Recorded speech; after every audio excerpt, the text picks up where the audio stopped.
Welcome back to Pete's Classic Cycle. Pete here, and today you and I are going to be discovering some never before seen motorcycle history together. So stay tuned and enjoy. Charge to turn one.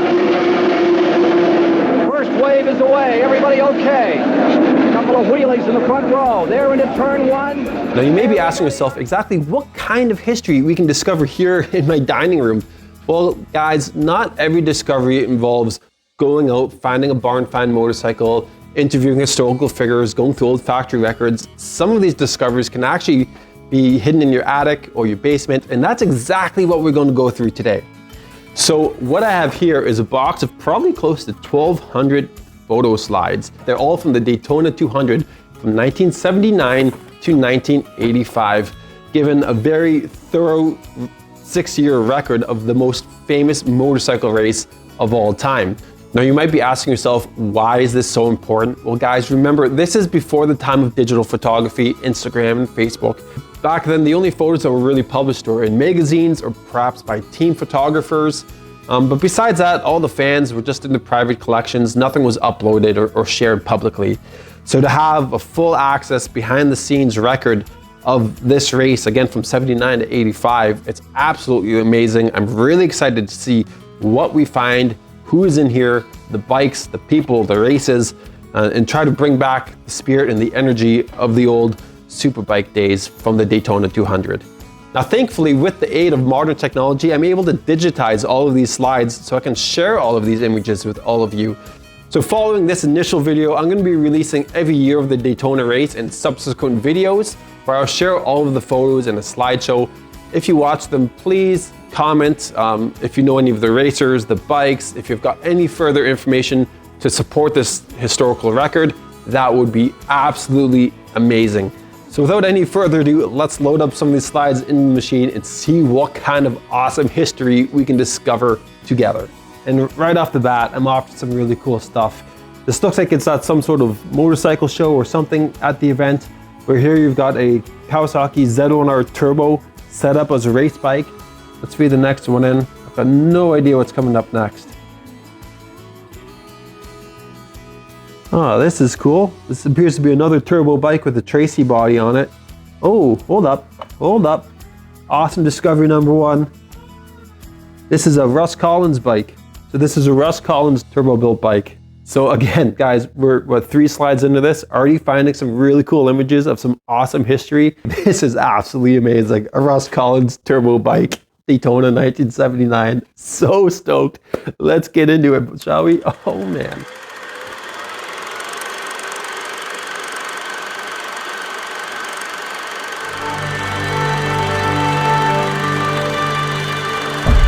We're here at the World Center of Speed for the 38th running of the greatest motorcycle race in the world, the Daytona 200. Some 70 riders ready to saddle up and battle at speeds of over 180 miles per hour today. And up fifth fastest was Dave Aldana, Superman himself from California.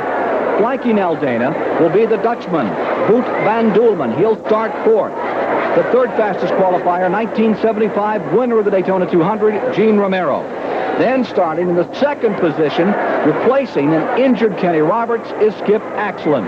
On the pole at 107 miles per hour for the 9-turn course, Dale Singleton, the pig farmer from Dalton, Georgia. Mike Baldwin, one of the favorites, who is starting dead last in the competition after he fell off and was hurt just 3 days ago. Charge to turn one.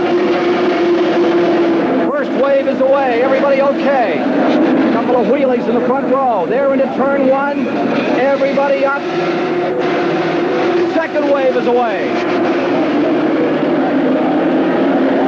Here is Patrick Pons, the French ski racer who has leapt out into the lead as the third wave comes off the line in the Daytona 200. And that green blur on the outside was Baldwin passing everyone from last. He passed about 20 riders on the start. Pons has really sprinted into the lead from 8th starting spot. He's carved through that front row. Patrick Pons, 25 years old, a French national champion, here to try to beat the world's best at Daytona. And he has opened up a remarkable lead, Cam. That front 5 for being left behind.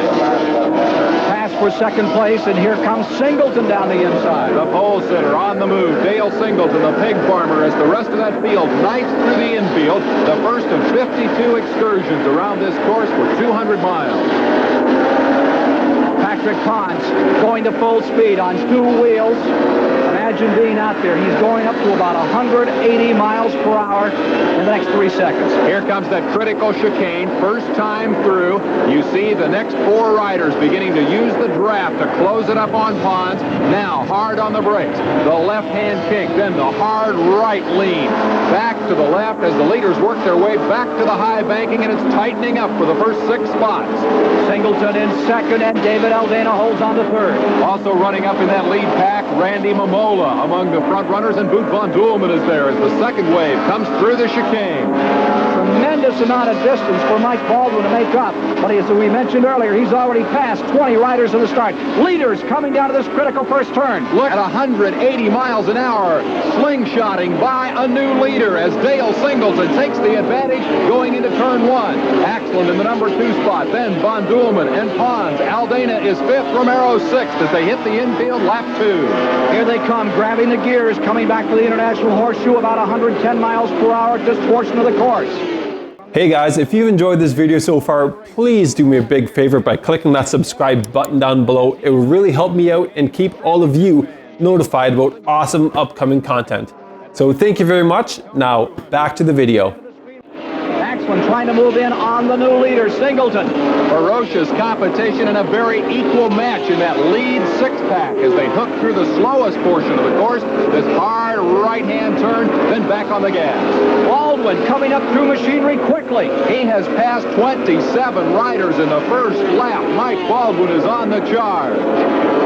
Baldwin, who started last on the field, riding a machine built in 1975. It's an outdated bike. He says it's 20 miles an hour slower, but you'd never know it as he charges through traffic, trying to reel in those leaders. Talk about hanging it out. Look at Mike Baldwin, injured and all, still holding on, and he just moved by the 28th rider. Singleton trying to stretch out his advantage, but Aldana stacked right in behind him. The first 4 trying to get away. The optimum advantage here would be to get away from the rest of the field and break that drag. Once again, they hit the western high banking of the Daytona Speedway. And these two-wheelers full bore down that long back straightaway before they hit the chicane. Here's Baldwin still on the attack. He is cutting through traffic like no one since 75 when Johnny Sokoto, a former winner, moved from 80th to 3rd. Baldwin trying to duplicate that. Here are the leaders to the chicane. Dale Singleton is out in front here in the Daytona 200. Can he hold on to it? In the Daytona 200. Momola stays 3rd, a very steady 3rd, which is a bit of a surprise out of this road racer. Ferocious competition. Here is Axland, the bike, with a problem, a mechanical difficulty of some sort. It was a short race for the guy riding last year's winning machine. Gray-haired gentleman, Kel Carruthers. Look at Baldwin coming on. An unbelievable charge. I don't think anybody in the place thought Mike Baldwin, injured as he is, could come through traffic at this pace on that outdated racing machine. Look at him knife through traffic in the infield. Oh, those are risky passes. Yesterday we saw his arm in a sling. Here he is slinging through traffic, inside, outside, passing everyone in the field. Baldwin in those green and white leathers continues his charge. Here's Pierce.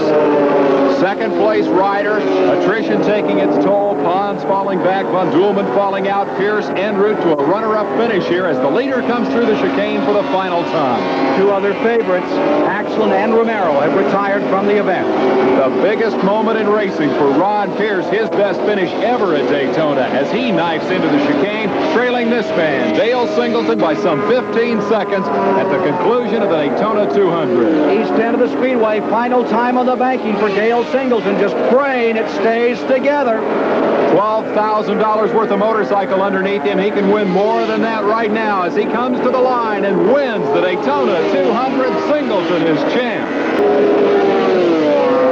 The big story right here. Dale Singleton wins it. David Hobbs with him in victory lane. Dale Singleton from Dalton, Georgia, the second privateer only to win this Daytona 200. How do you feel? Well, I feel so good. I don't know. It's this is what I came down here for, and it's a dream come true for me. It really is. I'm so happy, and everything just went perfect for me. Excellent. As you review the final standings, the pig farmer who covers to read motorcycle magazines at night is at the pinnacle.